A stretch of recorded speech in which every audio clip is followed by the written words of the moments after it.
I just finished up a tutorial on doing color matching in Photoshop, and one of the things that made that technique work particularly well was that the two hands whose colors I was trying to match were already sort of really well cut out, so I had some easy selections to make from that point.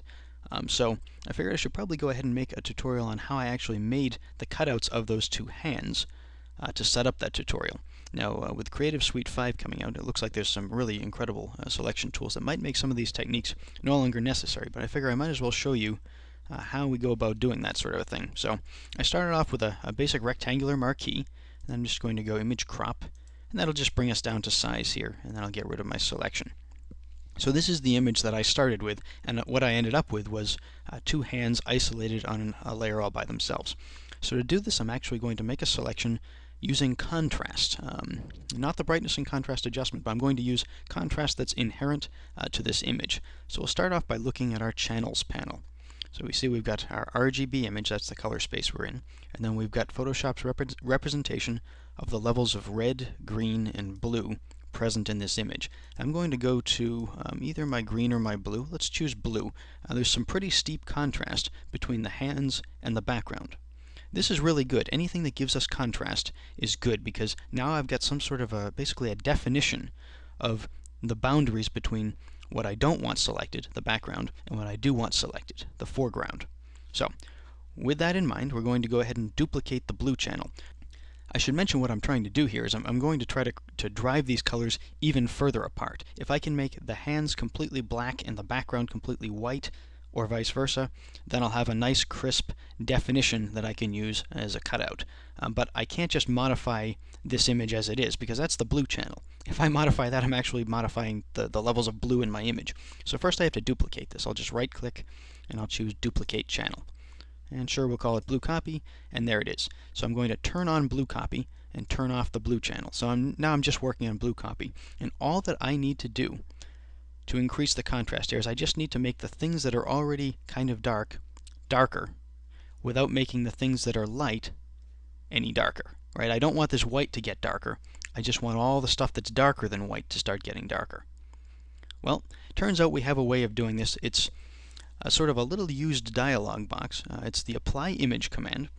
And we're just going to use our knowledge of blend modes to make this thing work. So I'm just going to go down to Image, Apply Image, and you can do this on any channel, and I'm just going to go ahead and click it, and immediately, it's kind of startling, you'll see that immediately it actually did exactly what we want, and this just happens to be because my blending mode was set correctly, but there's a before and after. So let's just take a quick look at what this is doing. It's just taking the one image I've got open, this iStock image, on the background layer, and it's taking the blue copy, and it's applying it to what I had selected, which was blue copy, using a multiply blend mode. Now, I'm not going to go into the blend modes in any kind of depth in this video. It's supposed to be a short video. So multiply always darkens, though. Screen always lightens.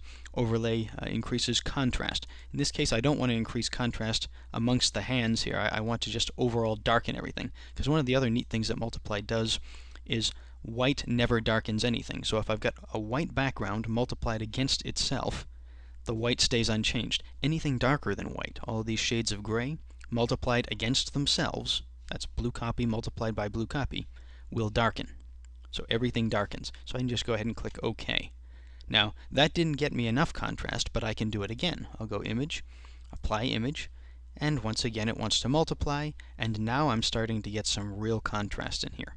I don't think I want to go too much farther. If I multiply too much, then I might start to get compression artifacts and that sort of thing, having their contrast brought out as well. So I'll go ahead and click OK.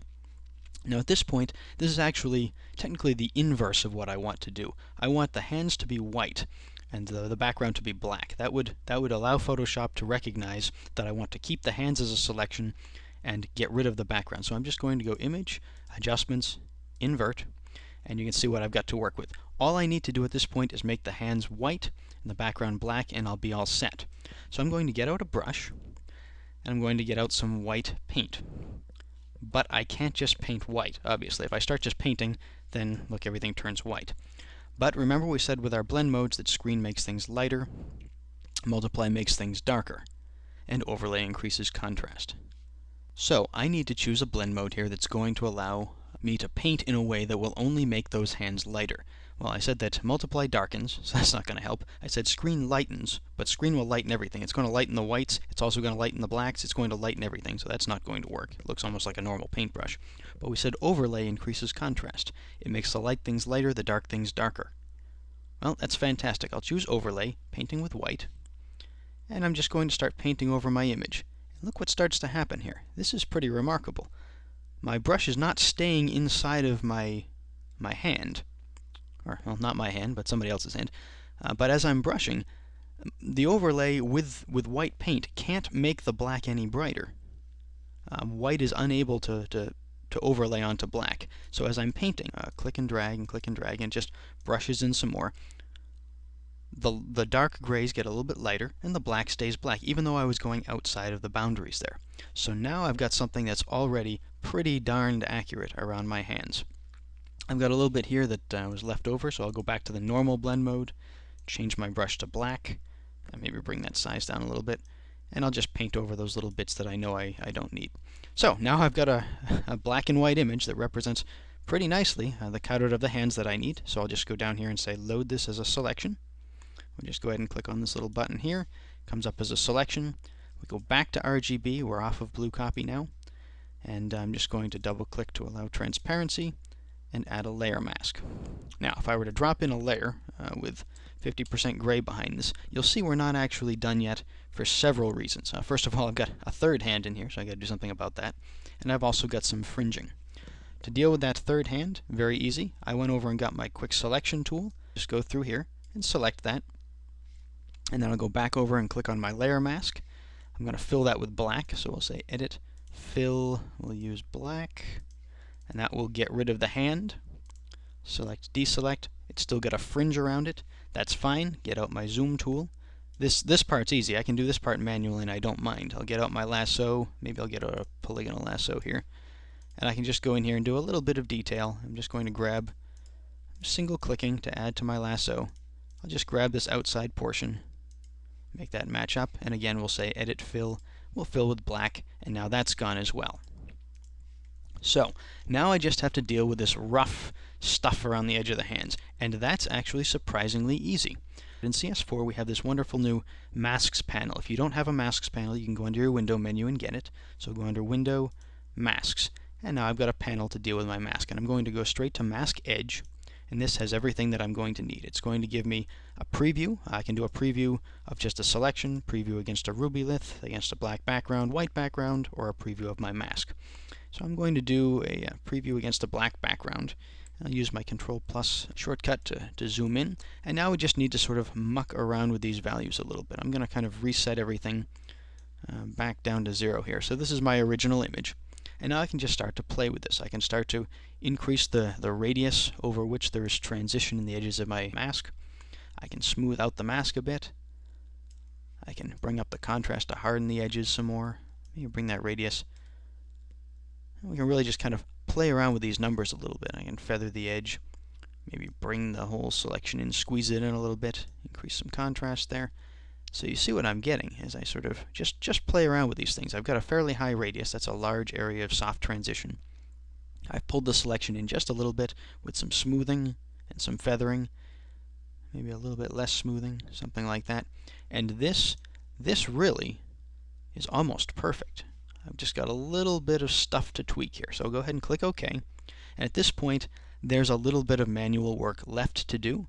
But the nice thing is, I've got almost everything done already. So I've just zoomed in a little bit too far there. There we go. I'll get out a brush, and maybe I'll bring the size down very, very small. And I can, at this point, really kind of clean this stuff up, just brushing. I'm not even using a Wacom tablet or anything here. I'm just using a mouse. This doesn't require extraordinary painting skill. And at this point, really, I can just kind of clean up those last couple of little areas because there's almost nothing left to work. I mean, everything is almost perfectly cut out except, what, 2 fingers. So it makes it much easier to get in there and kind of affect these things. And at this point, if I needed, I could soften things up. I'll get out the smudge tool a little bit, and I'll just kind of wiggle that up and down, kind of make that a little softer in there, something like that. And we'll go back to 100% and we'll take a look. So now I've got my cutout, and then what I did for the tutorial is I just deleted the mask and applied it, so it actually deleted the content. So now this is where I was to start that other tutorial, pair of hands already cut out against a gray background.